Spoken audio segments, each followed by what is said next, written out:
안녕하세요. 이슬비입니다. 아제르바이잔 목장 이슬비입니다. 이번에 생명의 삶 공부를 마치면서 저에게 역사하신 하나님을 간증하려고 합니다. 먼저 나를 통하여 나의 입술을 통하여 주의 이름 높임 받으시길 원합니다. 생명의 삶 공부가 시작되면 윤 목사님께서는 늘 말씀하십니다. 자, 여러분, 우리에게 가장 중요한 것은 하나님과의 관계 그리고 이웃과의 관계입니다. 3개월이 지난 후 우리 8명의 수료생들은 윤 목사님이 자, 여러분 하자마자 자동으로 하나님과의 관계 그리고 이웃과의 관계, 생명의 삶 공부는 초신자를 위한 과정이라고 하셨는데 저는 이번 삶 공부를 통해 내가 교회만 오래 다닌 초신자였구나라는 부끄러운 깨달음을 얻었습니다. 엄마에게 이끌려 5살 때부터 교회에 다닌 저는 초등학교 때부터 대학교 4학년 때까지 동계 학예 수련회를 단 한 번도 빠진 적이 없고 선교에도 참여했던 소위 교회 잘 다니는 사람이었습니다. 그렇게 열심히 섬기며 봉사도 많이 했지만 실제적인 믿음의 행동을 했는지는 잘 모르겠습니다. 아무 의심 없이 하나님을 영접하고 잘 믿는 줄 알았지만 지금 생각해보면 믿음이 있다고 막연히 믿었던 것 같습니다. 하나님은 사랑이시다, 나의 죄를 위해 십자가에 돌아가셨다라는 말은 교회를 다니며 귀에 피가 날 정도로 들었지만 가슴이 터질 만큼의 벅참과 감동은 없었던 것 같습니다. 나의 꿈은 그저 평범하게 사는 것이었습니다. 최대한 튀지 않고 묻혀서 살아가는 것이었습니다. 그래서 대학을 졸업하고 회사에 입사해 평범하게 살고 있었지만 이직을 위해 필요했던 영어 연수 이력 때문에 호주 유학을 오게 되었습니다. 그때는 제가 이 비범한 이민자의 삶을 살게 될 거라고는 전혀 알지 못했습니다. 말도 안 통하는 8,300km나 떨어져 있는 이 땅에 영어를 배우고 견문을 넓히기 위해 10개월을 계획하고 왔지만 이후 원하는 공부를 위해 테입 2년 코스에 정식으로 입학하며 유학생활이 이어졌습니다. 유학생활을 하며 하나님을 믿는 참된 믿음을 가지고 싶다라는 갈망이 생겼습니다. 그러다 교회 설교 말씀 중에 믿음은 들음에서 나며 들음은 그리스도의 말씀으로 말미암았느니라 라는 로마서 말씀을 듣고 낮엔 학교 공부에 그리고 저녁엔 파트타임 일도 휴가 낸 채 몇 달 동안 제자 양육, 수요 예배, 금요 청년부 예배, 주일 예배, 성경 통독을 통해 하나님의 말씀을 들었습니다. 그러던 중 하나님을 인격적으로 만났고 그 후 제 삶에는 많은 변화가 생겼습니다. 토요일마다 교회 청년들과 멜버른 시티 한복판에서 영혼 구원을 위해 노방전도를 했고 강력하게 자신만 믿으며 하나님 믿는 엄마를 오랜 시간 핍박했던 불신자 아버지를 전도하는 일에 하나님께서 저를 사용하셨습니다. 이후 이 땅에 하나님의 은혜로 가정을 꾸리며 이민자로 살아가게 되었습니다.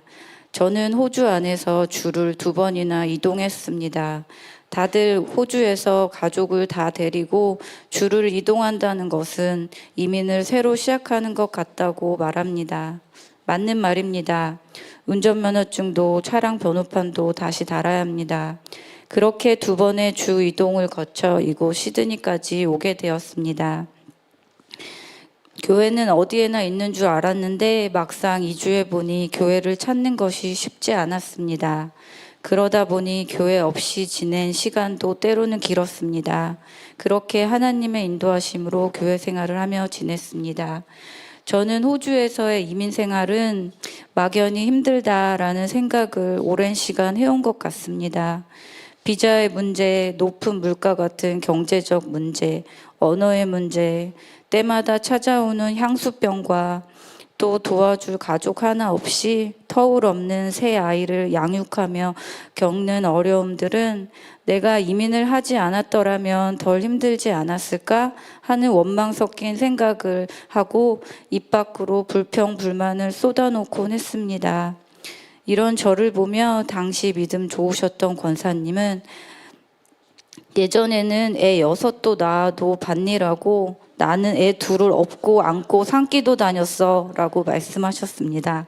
전 그 말에 시험이 들어 한동안 권사님을 피해 다녔습니다.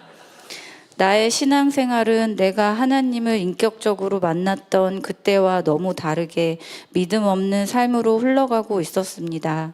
더욱 충격적인 것은 그 당시 저는 내 신앙이 어떤 상태인지조차 생각하지 못하고 그저 마지못해 종교 생활을 했던 것 같습니다. 그렇게 저는 하나님과의 개인적인 관계가 무너졌음에도 그저 교회를 다니고 있다는 사실만으로 믿음이 있다고 착각하며 살았습니다. 지금 생각해보면 저를 권면했던 권사님과 목사님, 사모님, 그리고 목자, 목녀님의 모든 신앙적인 권면은 다 저를 위한 것이었으며 저의 믿음이 올바로 서기를 바라고 바라셨을 그분들의 마음을 이제는 이해하게 되었습니다. 이번 생명의 상 공부는 저에게 개인적으로 쉽지 않은 여정이었습니다.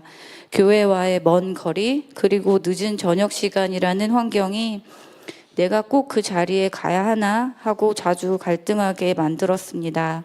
하지만 제 안에 이 삶 공부를 사모하는 마음이 있었기에 단 한 번의 결석도 하지 않았습니다.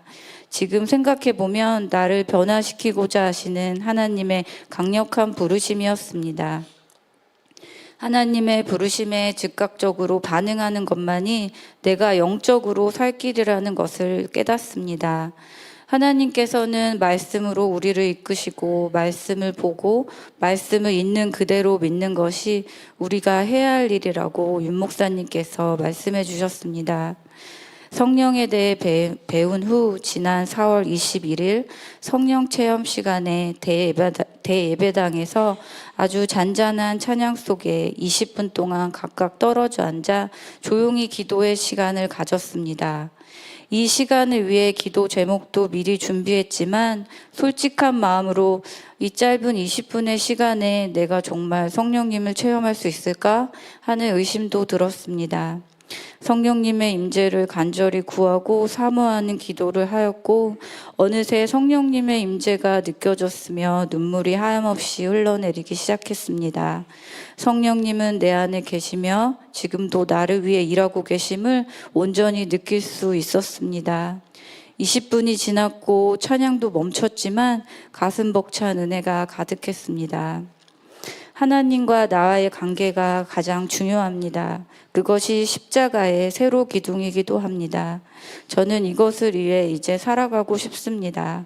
그 후 세로 기둥인 이웃과의 관계는 가로 기둥인 이웃과의 관계는 하나님이 세워 나가실 것이라고 믿습니다. 하나님이 기준이 되어 살아가면 하나님이 일하시며 나는 그저 순종할 뿐입니다. 이 깨달음이 임하자 주님 앞에 깊은 회개가 터져 나왔습니다. 저로 인해 가장 가까이에 힘들었을 가족들에게 제일 먼저 사과와 용서를 구했고 제가 오해하고 본의 아니게 상처를 주었던 분들을 찾아가거나 멀리 떨어져 만날 수 없는 분들에게는 전화로 사과하며 용서를 구했습니다. 이것이 저에게 일어난 구체적인 변화의 시작이었습니다. 얼마 전 마당에 잡초를 뽑다가 영적 깨달음을 얻었습니다. 뿌리가 깊고 굵어 잘 뽑히지 않는 큰 잡초를 보며 나의 죄와 옛사람의 습성이 저 잡초 뿌리보다 더 깊고 굵지 않을까 돌아보게 되었습니다. 또한 잔디 속에 숨어 눈에 잘 띄지 않는 작은 잡초들도 참 뽑기가 어려웠습니다. 그 모습을 보며 비록 눈에 띄지 않아 찾기도 뽑기도 쉽지 않은 그 작은 잡초들은 바로 내 마음과 입술로 짓는 죄, 그리고 내가 작다고 방치했던 그 숱한 죄들이 아닐까 생각했습니다. 그동안 저는 하나님은 사랑이시다라는 진리를 머리로만 이해하고 살았습니다. 이제는 머리가 아닌 마음으로 말씀을 받아들이기로 하고 결단한 후 하나님은 사랑이시다라는 말씀을 다시 보니 말씀이 이해가 되기 시작했습니다. 그동안 내가 힘들다고 느끼고 원망했던 이민 생활과 나를 둘러싼 모든 상황과 나를 힘들게 하는 사람들 때문에 내가 힘들었던 것이 아니라 사랑의 근원인 근원이신 하나님을 내가 잘 알지 못했고 말씀대로 살지 못했기 때문에 힘들었다는 것을 깨닫게 되었습니다. 사랑과 환경은 저에게 참된 사랑을 줄 수 없습니다. 오직 하나님만이 사랑의 근원이시며 유일한 공급자이십니다. 나는 포도나무요 너희는 가지니 그가 내 안에 내가 그 안에 거하면 사람이 열매를 많이 맺나니 너희가 나를 떠나서는 아무것도 할 수 없음이라 하신 요한복음 말씀이 이제야 제 가슴으로 깨달아지는 은혜가 임했습니다. 내가 주님과의 관계가 바르게 되어 홀로 독립된 존재로 하나님 앞에 바로 서 있을 때 내 옆에 주변 사람들에게도 하나님께로 가까이 설 수 있게 세워줄 수 있다는 것을 깨달았습니다. 모든 것은 관계입니다. 주님과의 관계가 먼저 되지 않으면 나머지는 더욱 어렵습니다. 저는 이번 생명의 삶 공부를 통해 솔직하고 진솔하게 그리고 열정적으로 말씀해 주신 윤 목사님과 함께 수료한 8분의 지체분들께 너무 감사하다고 말하고 싶습니다. 함께였기에 주님 곁에 각각 올바르게 서 있을 수 있었습니다. 두 사람이 내 이름으로 모인 곳에 나도 그들 중에 있느니라 하신 주님의 약속처럼 함께였기에 처음부터 끝까지 이 길을 완주할 수 있었습니다. 마지막으로 성도님께 부탁드리고 싶은 것은 제가 이번에 깨달은 은혜대로 살 수 있도록 중보기도를 부탁드립니다. 말씀 굳게 붙잡고 넘어지지 않게, 혹시 넘어지더라도 속히 일어나 다시 믿음의 길을 갈 수 있도록 기도해 주세요. 저 또한 우리 모든 성도님들이 날마다 주님과의 관계를 바로 세우고 주님의 은혜를 사모하며 승리하시길 간절히 기도하겠습니다. 저의 부족한 간증을 통해 하나님의 강함을 드러나게 하실 것에 감사드리며 성도님들 모두 하늘 복 많이 받으세요. 감사합니다.